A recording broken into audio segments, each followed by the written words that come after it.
Structural Analysis Daily that arms you with a framework such that you can implement it to better get your eyes on the prize and find your fulfillment, pursuant to your goals, so to speak.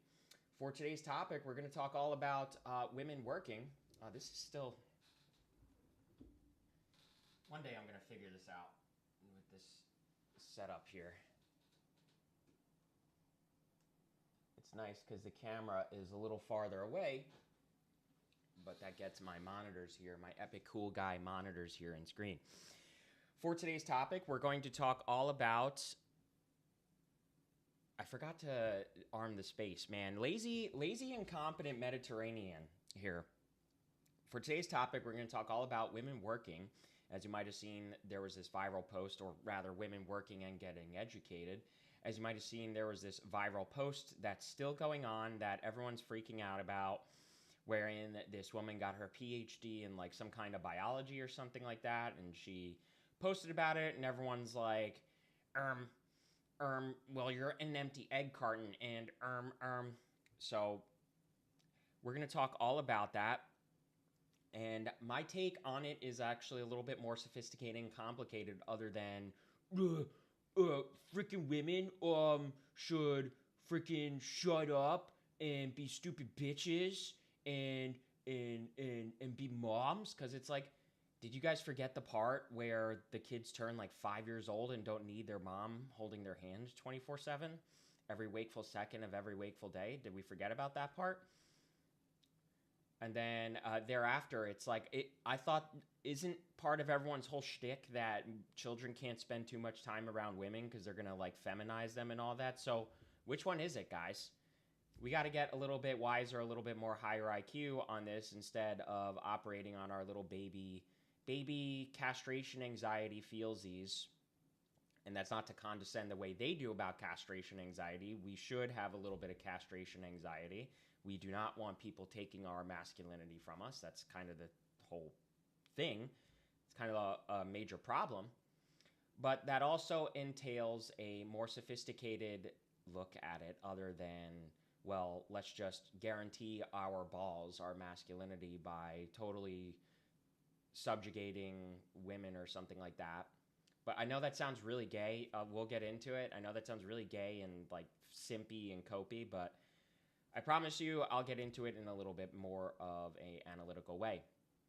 So before we begin, you know what to do. Marchese Maxers, like, retweet, subscribe. If you would like coaching and or base therapy, you can head on over to marchesemethods.com for one-on-one coaching, 1 session at a time or 4 sessions up front for a discount. You can also head on over to my DMs or my email, marchesemethods@proton.me, for the access to my Discord for $5 a month. You could text me, ask me questions, ask me for advice all day, every day. I promise I can't promise I will respond all day, every day, but nevertheless, you will get the service that you pay for. You pay for like $10 a month for something, right? For Twitter Premium or something. So what's another 5? You actually can, girl math moment, actually, you actually can just get unlimited subscriptions and they don't add up, actually, including subscriptions to me. You can subscribe for $5 a month to me. And remember the part where we said that doesn't matter for buying a house anyway, or for any financial implications? So head on over to entropystream.live/MarcheseMethods2 for a one-time super chat or something like that. I keep saying I got to get that fixed because I'm not sure it'll come up. I'm not sure I know how to operate the software with that. I think you could do it on Rumble too. So I'll sort that out eventually. All right, so let's begin. This women working education thing. I'll start by going over just the specific logistics to it, and then I'll get into like the penis envy and castration anxiety.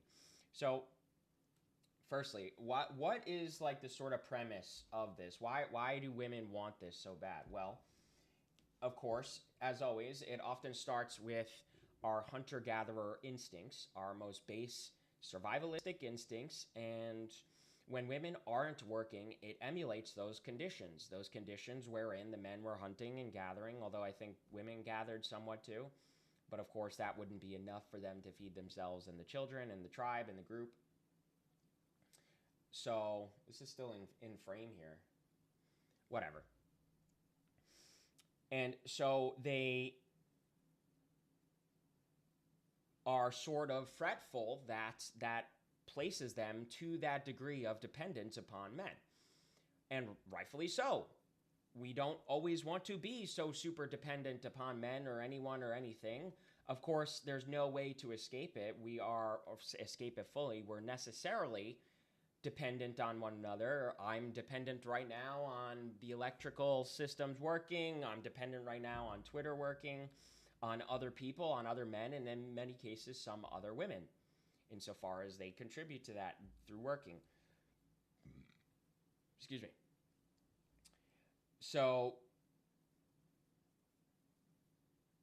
that said, that necessarily sort of provokes a little bit of fear. And this is sort of penis envy, but you could just think of it as like on some level, many of us do need to feel some sense of independence.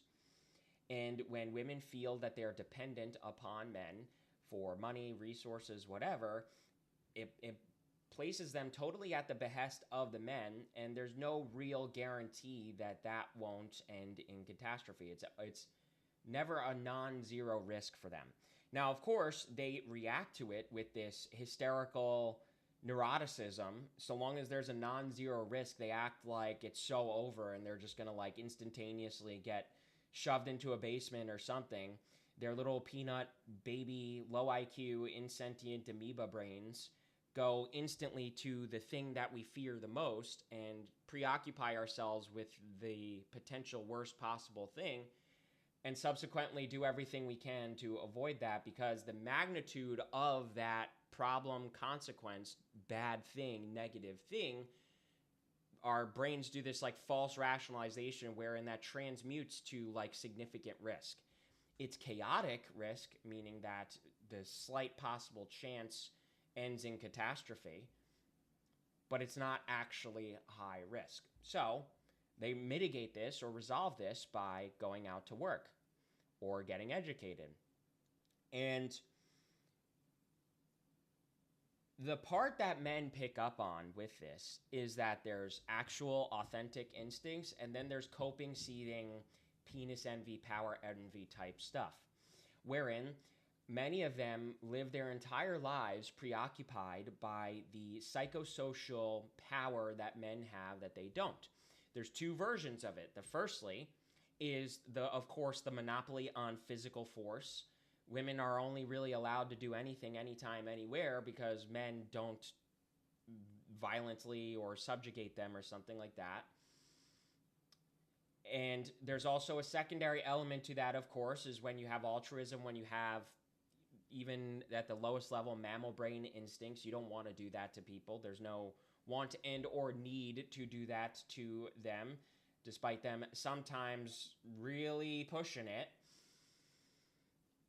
So there's the pragmatism, and there is the altruism of not like getting so violent or something like that, or subjugating women.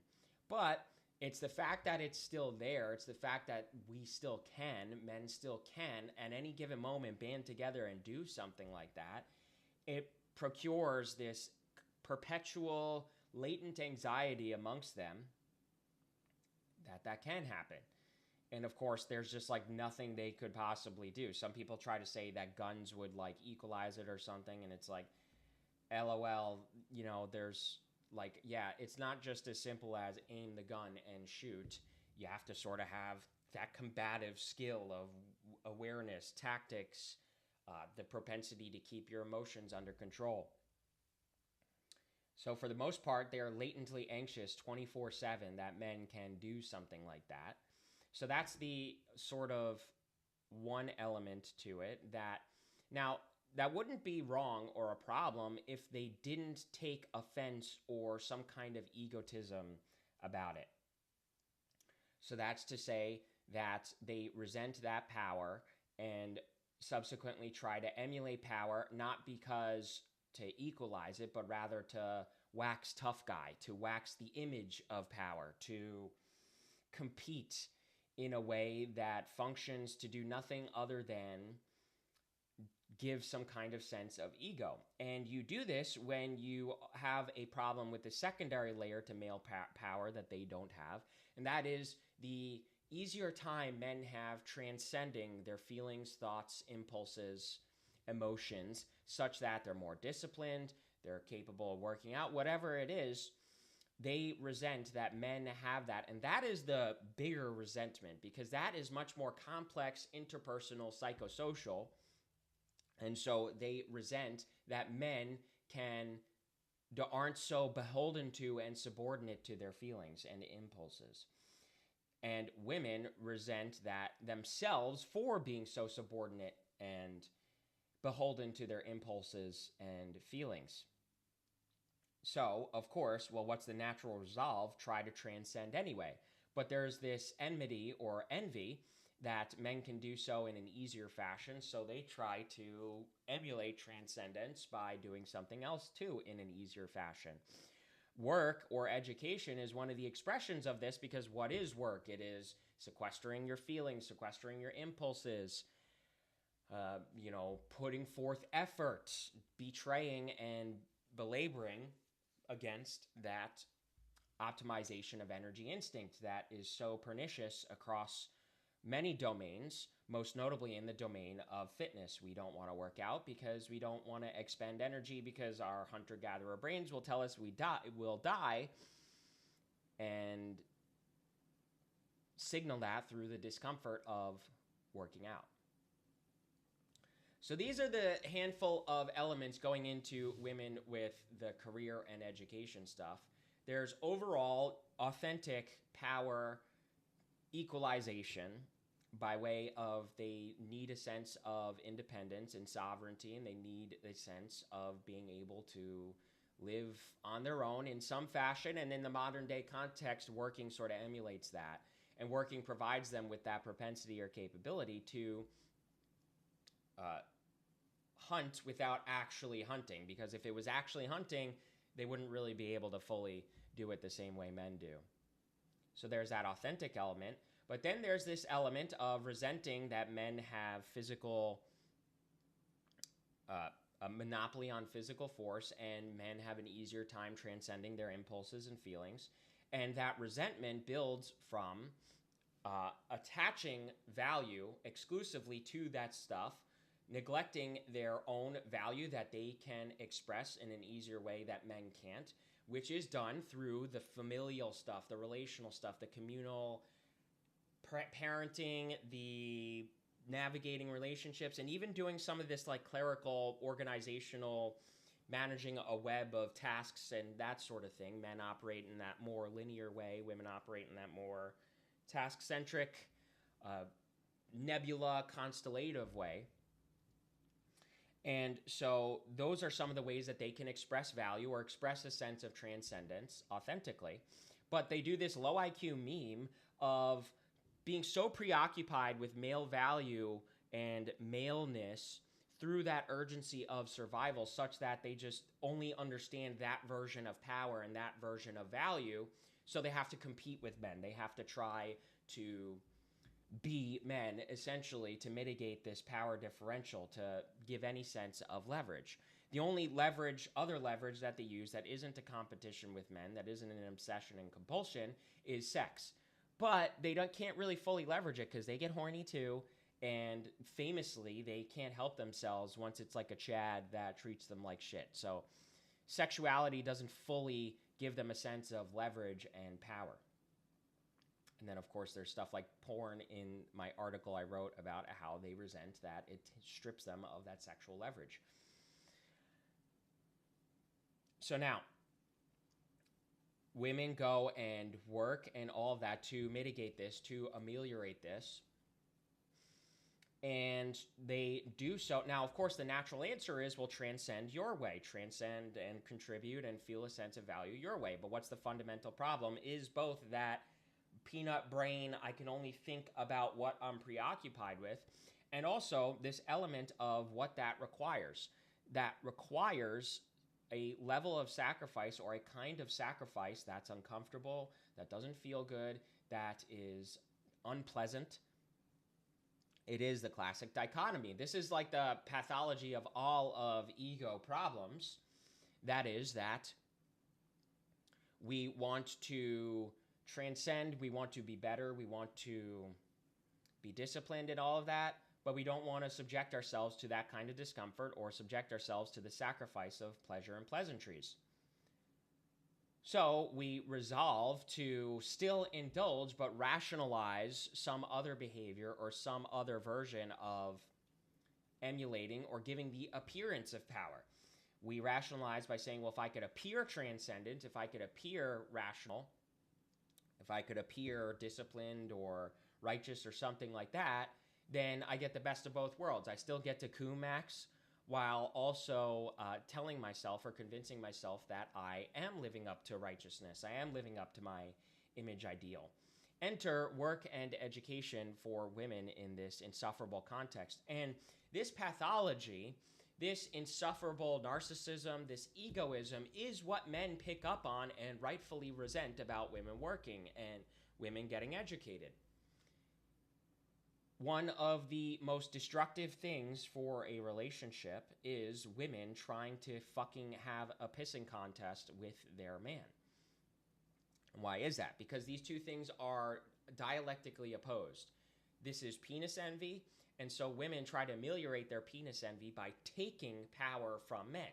But what does that become for men? That for men feels like castration. It feels like she is taking his masculinity, taking power from him, and power is basically synonymous with masculinity.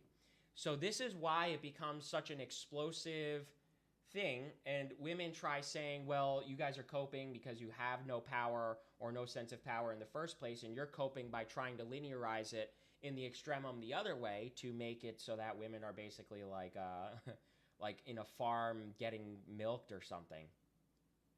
And rightfully so. On either side of any argument, the bell curve of arguers for anything is just coping and seething and pooping their pants and arguing for this in a sort of collective or a grandiose scheme or rationalization, or to try to imagine themselves living in a world where they get to have their cake and eat it too and live with absolute zero risk to their feelings and sensibilities. But nevertheless, we do have, in a broad scale, this hysterical, egotistic problem amongst women with this education and working type stuff, because they are more inclined to indulge in these feelings, in these rationalizations, in these copes than men, because their feelings and the pleasure principle weigh more heavily on their conscience and on their decision-making process than it does for men. And that's because they needed that quick feelings heuristic to survive and make decisions quickly and effectively and easily. These feelings and heuristics are essentially thousands of years of compounded data placed into one sort of neat, tight function f of x algorithm. But of course, it's not actually fully that mathematical. It follows that mathematical structure, but it's not so mathematically exact. Our feelings betray us, of course, as always. We don't feel like working out. Does that necessarily imply that it's in our best interest to not work out? Of course not. So these feelings betray our actual sense of self and sensibilities. And this mass hysterical indulgence in collective unconscious of women is the problem amongst all of this stuff, wherein men are picking up on it.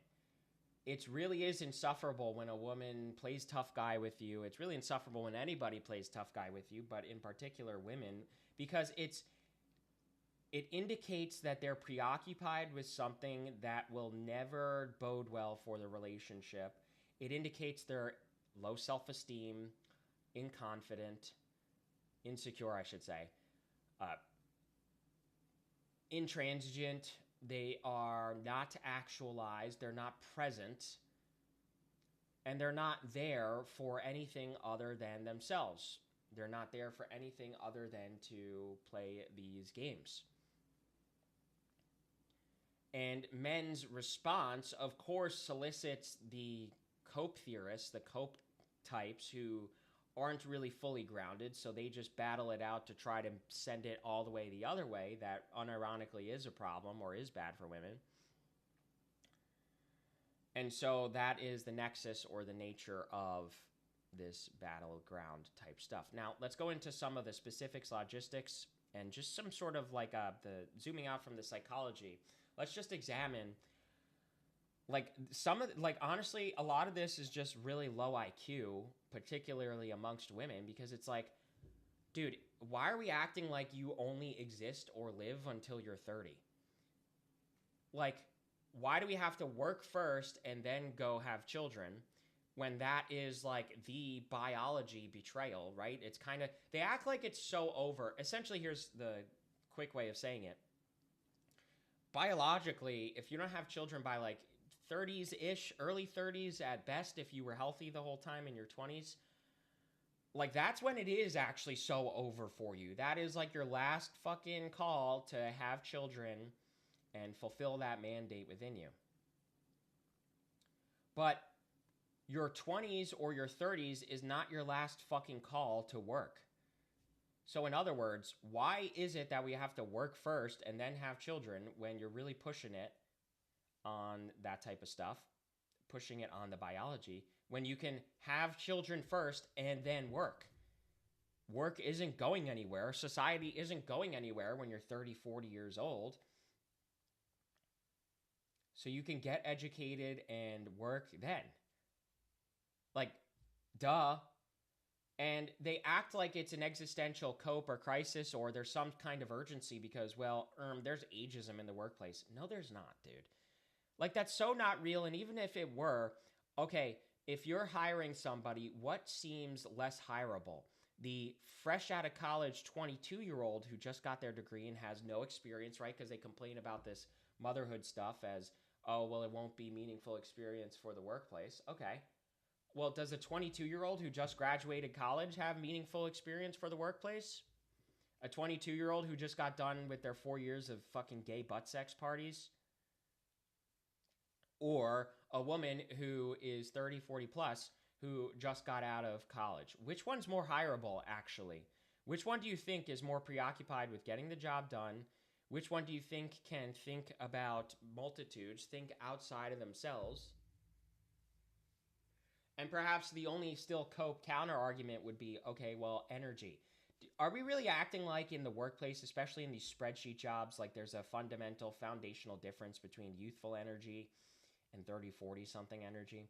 Like, what does that even mean? That's just like gay, homoerotic, corporate culture cope.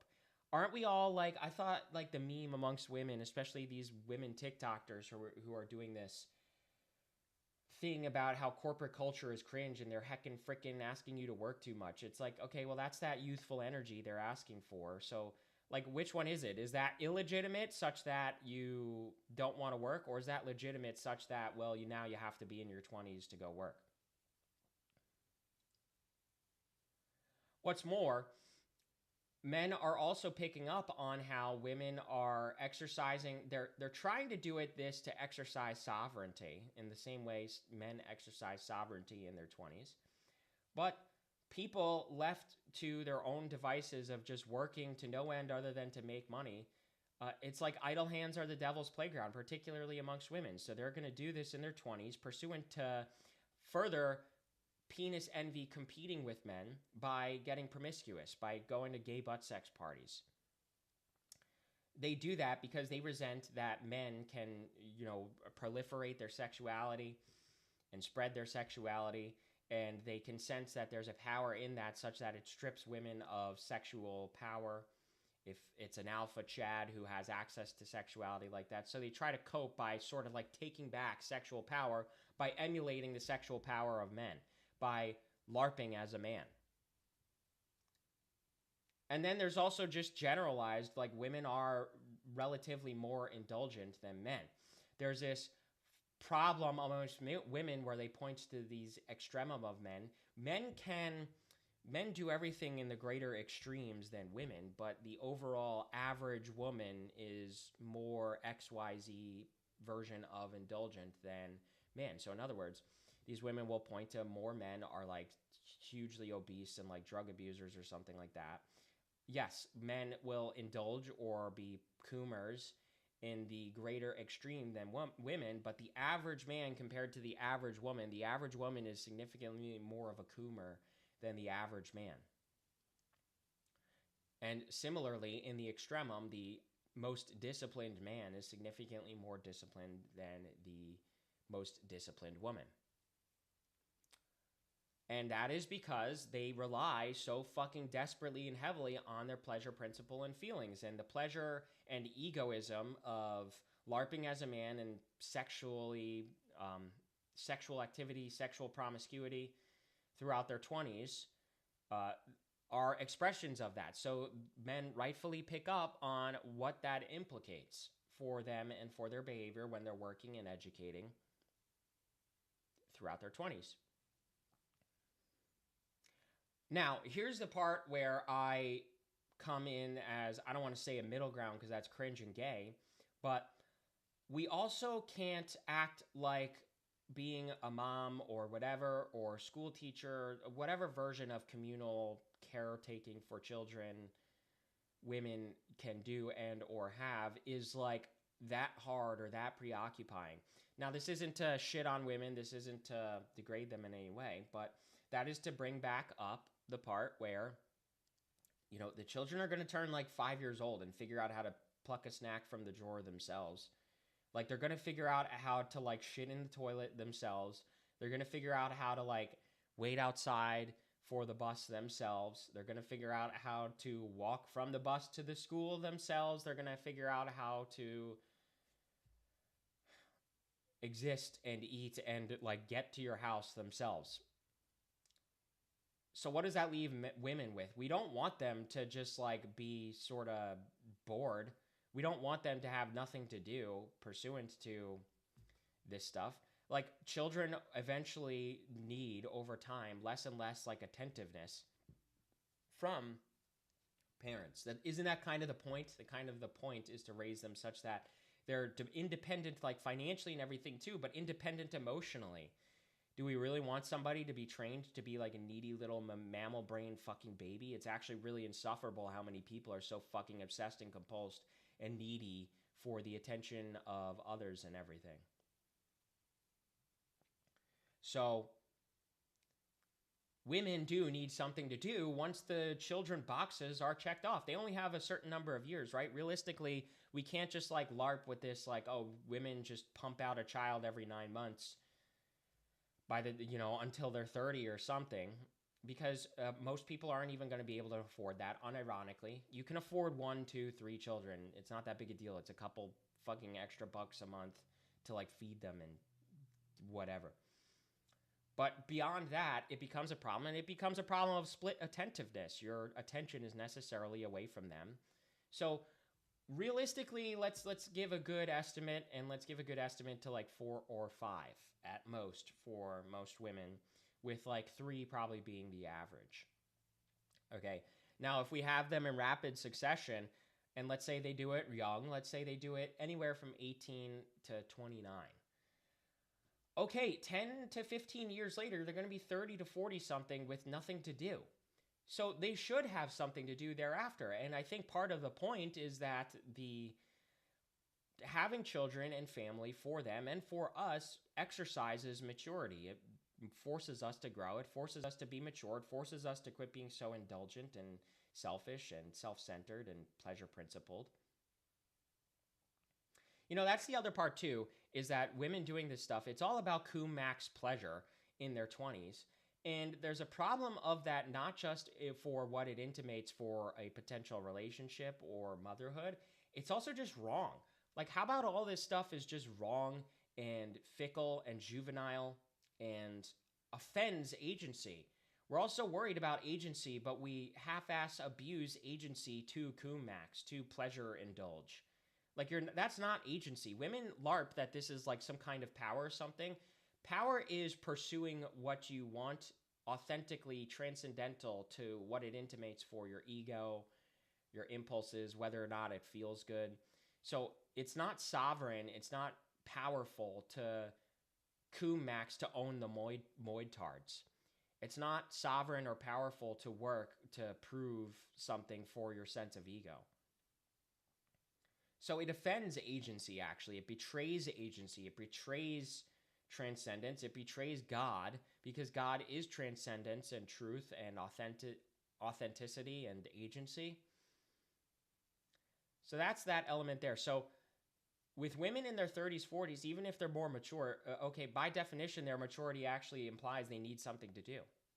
So by that metric, they should do some version of social, maybe not, like when I say social work, I just mean having some kind of role that's a little bit more outside the home, a little bit more outside the immediate family by then. When they're 30, 40, even 50 plus, they're going to need something to do other than half-ass hang around and fucking clean all day. Like, that actually isn't that important or hard or whatever. And even in the case of, well, okay, what they have to do all day is love their husband. Okay, yeah, but they also need something to fucking do. And in fact, if they're like a retard with like a cognitively weak brain, they're actually going to be fucking insufferable to be around. That's actually kind of part of the problem. Like, if you have high IQ women too, we're all about high IQ. If you have high IQ women, they're going to need to exercise that. Now, that doesn't mean education institutionally per se, because anyone with a high IQ recognizes that's not the only source of information or truth. But let's remember the part where there's billions of books published about anything and everything you would want to learn about that would entertain your mind or entertain your proclivities, entertain your abilities. I mean, women even could just step outside and mentor the younger women in a way, or help the younger women, especially once their children become parents, you know, becoming grandparents. That sort of is that role for them. But overall, that is to say that, look, women can't be egotistical, narcissist, coon brains in their 20s and betray their biology, because it makes them miserable too. Even without it being hunting per se, and without it being physical work per se, it betrays their biology. Every cell in their body just aches for what their full role actually is. Every cell in every man's body aches for what their role is. This is something that women actually don't understand about men, is that men feel that consciously. Men feel that all day, every day, that mandate deep in every cell in their body to be a man, to be better, to pursue transcendence, to do bigger, better, to be disciplined. Women have that latent mandate too, to do more, but they think it subjugates them to men, but in fact, it's the most freeing thing that they could do. The most freeing thing you could do is just fucking answer to your mandates, because your mandates are you, and your mandates are what you want and who you are. So amidst that, women do need something to do and to work, and to keep their minds occupied post-children, and even in some cases during the raising of children, 5 to 15 years old, 18 years old, whatever it is. It doesn't have to be education and work per se, but it can be reading. It can just be maybe online education, like whatever version of developing themselves. And that's good for your relationship to them too. You want a high IQ woman, like on some level, you like the nature of the relationship does have to be, you have to be relatable. You have to have some sort of shared interest, values, or something like that. It doesn't have to be, oh, we like the same TV show. That fucking coon brain bullshit will never actually matter. But if you're interested in philosophy, psychology, whatever, politics, at the very least, a woman needs to be able to hold that conversation with you, and they can't do that without actually actively educating themselves in some fashion, reading or educating. And work does give them a sense of like they do want and need that. They do need something to do. It does give them sovereignty. It does give them a purpose. It's just that that can't be the priority. The priority has to be the work of the raising of the children and being communal. And it doesn't have to be like they're stuck inside the house all day. They can all hang out with each other all day, right? I mean, if you're in like a small community, and there's like there's separate sort of collectives of people, but there's always a class of 20 to 40 somethings raising children. All those women can get together. They do this, right? They get into their like Facebook mom groups and that sort of thing, and they like strategize, and they like, it's actually like sort of charming. They can do that. Like if it's a nice day outside, like they can come together and get the strollers together and go for like walks and shit like that. They could all go work out together, like whatever it is. They could all hang out in one person's house all day. Like how actually fun and awesome is that for them? It's kind of like, it reminds me of when I was in the military, right? We all lived right next door to each other in our barracks. Like it was kind of fun and awesome on a weekend for everyone to just sort of have nothing to do but to knock on each other's doors and like tell jokes. Women would do the same thing, except, there's the babies there. You just got to like make sure they're not dying. Feed them every couple of hours. If they cry, console them, give them some toys to play with, have them play with each other. Like this is actually so fun and awesome and wholesome. And then thereafter, when the kids, they could all come together and work on something and do something fun and cool that maybe pays them, maybe doesn't, like whatever it is. They just need that something to do. It gives them purpose. It makes them less insufferable. It makes them relatable. It makes them have agency. It makes them disciplined. Like women need discipline too. It makes them people. It makes them enjoyable. It makes them that pleasant, actually. Like my wife is like a 5,000 IQ genius with the psychology stuff. I do all this psychology stuff, and she is remarkably intuitive about all of that. And she can hold conversation with me about, sometimes we have this, full disclosure here, the based 5,000 IQ guy. Sometimes we'll just sort of throw something on the TV while we're eating. And she likes these, Love is Blind type shows, but we always wind up pausing it like 5 minutes in and psychoanalyzing what's going on together, because a lot of these people are remarkably instructive examples of some of the problems of the day and the like. And my wife picks up on all the like 5,000 IQ red pills about women sometimes. Like when some of these women say, oh, I just wasn't feeling it anymore in some of these shows. My wife knows and understands that what they're just saying is they're just retards with drug brains who think that a relationship is just about maxing and getting a dopamine rush and doing the Freud-tarded thing of using those feelings as barometer. And when there's no longer the novelty spike or the dopamine spike of a new relationship, a blossoming relationship, and it becomes sort of stable and peaceful, my wife rightfully like picks up on how juvenile and ridiculous that is. So that's just some examples there of what it is to like women have to be somewhat relatable. They have to have a high IQ, and if they have a high IQ, they need to exercise that. And like we want that for them. It is good for them post children, and really more accurately second or third to children and family and home and whatever. Those other things are their primary responsible role. That doesn't subjugate them. It's the most freeing thing they could do. They can make it fun. You could just make the things you do fucking fun, by the way.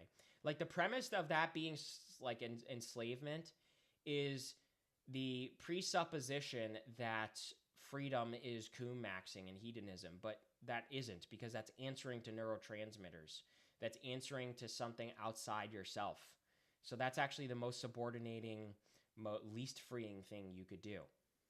Ask a drug addict, ask an alcoholic. They'll tell you that it feels to them like they're enslaved by the bottle, enslaved by the needle. They feel like it's their master. They feel like it calls to them.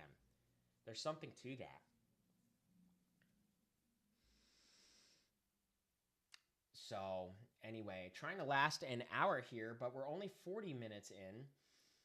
I'm not sure what else I have to say about that. So I didn't start a space. So if you're here, if you're watching on X here, I'm operating off of X. I wonder, because I actually have a number of people that tune in every time on Rumble. So if you're on Rumble, find me on X, make a burner, Marchese methods, following all that, because that's the part or area where I interact with like comments and spaces and stuff like that. So I'll say this too, actually. I'm glad I looked at this. Women seem to think that women do rightfully like express this work stuff. Like they rightfully understand that it is actually inadmirable if they're like not doing anything, if they're coomers, if they're like fickle bimbos. Like they actually, like there is something to, they rightfully do want to. And in a way, it's sort of earnest sometimes. It's sort of earnestly is them trying to say, you know, hey, I'm cool. Hey, I could do things. Like we want that for them. There's actually like, we can sift through the bullshit and actually see that some women are just trying to be the best they could be with this stuff. And we often think of work as a version of the best we could be. I mean, there is an element to the Bible and everything that we're called upon by God to express or live by his mission through vocation. Like some women have additional talents and vocational aptitudes besides caretaking, besides momming, besides even the social psychology stuff.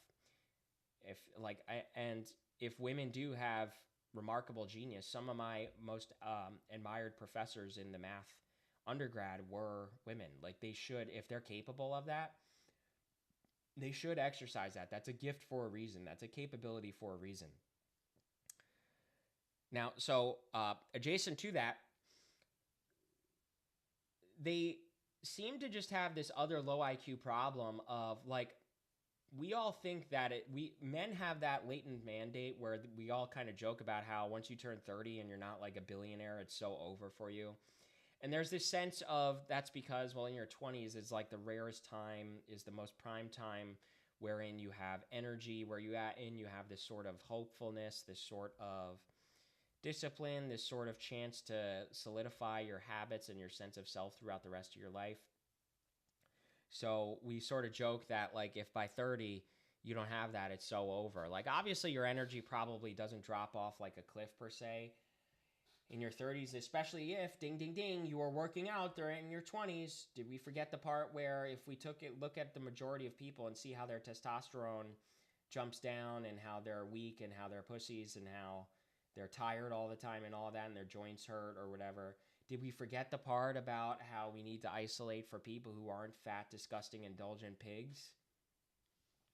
So women seem to emulate or embody the same low IQ thing of like it's so over for them if they don't have it by this career launch by their 30s or something. But it's that neglects, unironically, like most people talk about luck and chance and stuff like that as cope, but there is an unironic element to there has to be opportunity that aligns, and sometimes that just doesn't strike you in your 20s. You do everything you can in your 20s, but you know, if you preoccupy yourself with this linear building of a career in your 20s, like sometimes the opportunity isn't there. Sometimes there is an economic problem. So women seem to embody this urgency, like it's so over for them if they don't have $100,000, $200,000 a year by the time they're 30. But that's not real. That's sort of like low IQ. There's chances, there's all this other stuff, and it's like, what's to say, like what exactly precludes you from just continuing to try in your 30s, 40s, 50s, whatever it is? Like we all know the stories of people, they didn't get rich until they were 40 or something like that. So in your 20s, it's not so over for them or for you. It is, so long as you're taking care of yourself, you'll still maintain that energy.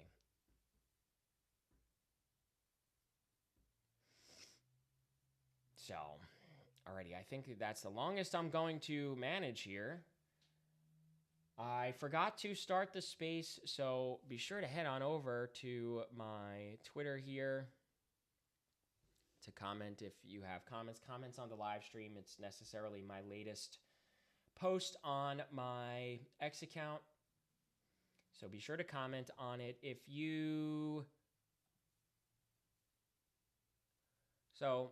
I think I'll wrap that up here or give my closing statements while we wait to see if anybody comments.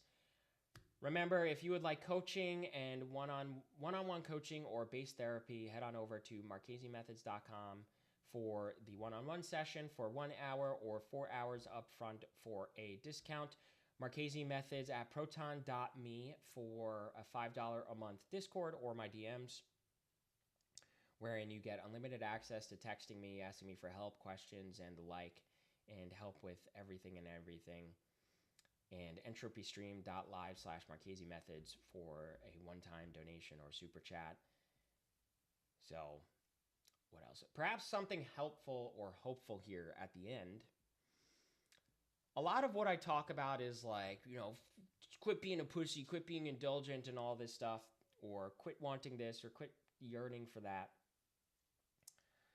I do want to take a moment to acknowledge there is, of course, the people that I really want to gain help from everything I say here. And that is the people earnestly trying and just, stumbling across wrong advice and giving it a try earnestly and sort of picking up on how it's wrong, or just sort of unfortunately coming across these mentalities and these pursuits and these teleologies that are wrong, but are earnestly trying to figure out what to do and all of that. And I'll say too, I want you all to understand that despite me sort of speaking with this fervor, this aggression, this assertiveness about like wrong and right and all that, I urge you not to self-flagellate. If you are, let's say in this case, I don't know, a woman who's doing all this stuff and being an egotistical and betraying yourself or something like that, the answer is not to self-flagellate. I don't want you to sink into deeper, darker holes of self-hatred. I don't want you to feel like I hate you. I don't want you to feel like the world hates you or you're odious or something like that. I want you to rather feel communion with me or with others who are watching, or the people who you might even text or talk about the things I say with. I want you to feel communion in that you're not alone in challenging these ideas, and you're not alone in trying to find answers, and you're not alone in trying to be better and trying to sort of figure it out, and you're not alone in making the mistakes and indulging, right? This is why sometimes I joke I'm the lazy brownoid Mediterranean. I drink my caffeine every morning, and it's completely out of indulgence. I love my caffeine. I'm a fiend for it. I'm a fiend for energy drinks. I, get mad at myself all the time, that sort of thing. So you're not alone in any of this, and it's not self-flagellation. There's a way to understand that you're living wrong or something like that, while also finding solace in trying to figure it out. Because that self-flagellation, or taking your experiences with other people as legitimate or something like that, or taking yourself to be odious and taking it seriously when other people try to make like you're odious, like that's just like authentic hurt that I don't want you to subject yourself to, that I don't want you to feel and or experience. So don't self-flagellate.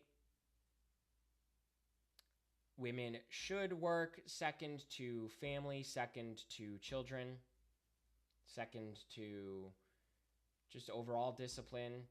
And they gotta have something to do once the children part is done, and they can make anything and everything they do fun anyway. If women have a high IQ, they should make use of that. They should exercise that. They should use that in contribution to the advancement of society. They do have to stop coping with their penis envy, and they do have to stop coping about trying to compete with men, and men have to stop coping about, I don't want to say finding it threatening per se, because I know this is like Freud babble, Freud psychology, but men have to stop coping with trying to take it to full extreme the other way to satiate your castration anxiety, to catharsis, to have some kind of catharsis for your castration anxiety.